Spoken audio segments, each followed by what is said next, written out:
Hello students, আমি Nitish sir জ্ঞানজ্যোতি coaching সেন্টারের পক্ষ থেকে তোমাদের প্রত্যেককে জানাই আরো একবার স্বাগত। তো স্টুডেন্টস, আজকে আমি তোমাদের সঙ্গে যে বিষয়টি নিয়ে আলোচনা করবো সেটা হচ্ছে CBCS fifth semester SEC history last minute suggestion 2024 নিয়ে। ক্লাসটি শুরু করার পূর্বে তোমাদেরকে বলে রাখি, যারা এখনো চ্যানেলটিকে সাবস্ক্রাইব করেনি তারা অবশ্যই চ্যানেলটিকে সাবস্ক্রাইব করো, পাশে থাকা বেল আইকন অল প্রেস করে দাও, যাতে নেক্সট টাইম থেকে কোনো ভিডিও আপলোড করলে তার নোটিফিকেশন তুমি সবার আগে পেতে পারো।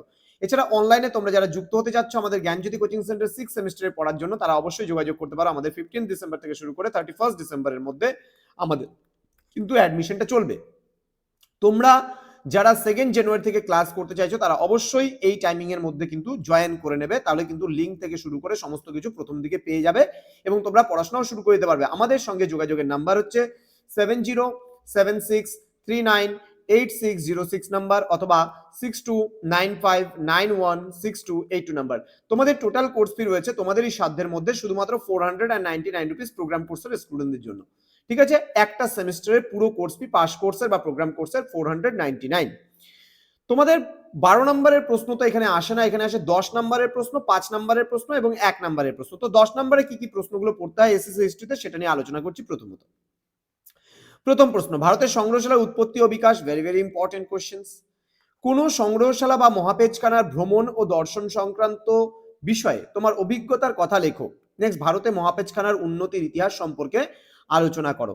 নেক্সট, ভারতে মহাপেজখানার উপাদান সংগ্রহের পদ্ধতিগুলি সম্পর্কে বিস্তারিত আলোচনা করো। নেক্সট, লেখাগার বলতে কি বোঝো, লেখাগারের শ্রেণীবিভাগ করো। দেন মহাপেজখানার সংজ্ঞা লেখো। ঐতিহাসিক অধ্যয়ন ও গবেষণায় এর ভূমিকা কি। নেক্সট, সংগ্রহশালার বিভাগগুলি সম্পর্কে আলোচনা করো। নেক্সট, সমাজে সংগ্রহশালার ভূমিকা আলোচনা করো। নেক্সট, সংগ্রহশালার সংরক্ষণ এবং প্রদর্শন সম্পর্কে আলোচনা করো। নেক্সট, ভারতের জাতীয় মহাপেজখানা সম্পর্কে আলোচনা করো। প্রশ্নমান 6 এর জন্য তোমরা কি কি পড়বে, এখানে দেখো আমি একেবারে কম প্রশ্ন দিয়ে রেখেছি। এবার প্রশ্নমান 6 তো নয়, এখানে প্রশ্নমান 5 হবে। এগুলো প্রশ্নমান 5 এর জন্য তোমরা পড়বে গ্রন্থাগার ও মহাপেজখানার মূল পার্থক্যগুলি কি কি তা আলোচনা করো। ইতিহাস অধ্যয়নে সংগ্রহশালার গুরুত্ব আলোচনা করো।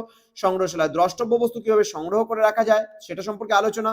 ভারতের পাণ্ডুলিপি সংরক্ষণের দেশীয় পদ্ধতি সম্পর্কে আলোচনা। উত্তর ঔপনিবেশিক ভারতে জাদুঘর পুনরুদ্ধারের প্রক্রিয়ার কি কি অসুবিধা হতে পারে সেই সম্পর্কে আলোচনা। মহাপেজখানার তথ্যাদি সংরক্ষণের পদ্ধতিগুলি সম্পর্কে আলোচনা। লেখাগার কিভাবে নিবন্ধীকরণ প্রক্রিয়াকে সাহায্য করে সেই সম্পর্কে আলোচনা। ভারতে অবস্থিত সংরক্ষণাগারের বিভিন্ন প্রকারভেদগুলি সম্পর্কে আলোচনা করো। নেক্সট রয়েছে ইতিহাস গবেষণায় কোচবিহার প্যালেস মিউজিয়ামের ভূমিকা কি ছিল তা আলোচনা করো।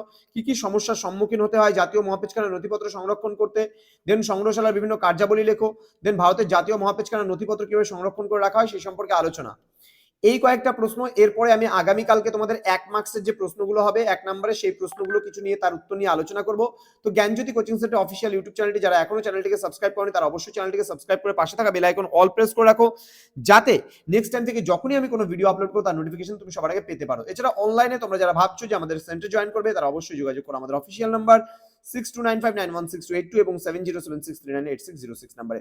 তোমাদের উজ্জ্বল ভবিষ্যৎ গড়ে তুলবো আমরা, এটাই কিন্তু আমাদের মূল প্রতিশ্রুতি। দেখা হচ্ছে খুব তাড়াতাড়ি আরো একটা নতুন ভিডিও নিয়ে। তোমরা প্রত্যেকে ভালো থেকো, সুস্থ থেকো। Thank you so much. Thanks for watching. After all, thank you.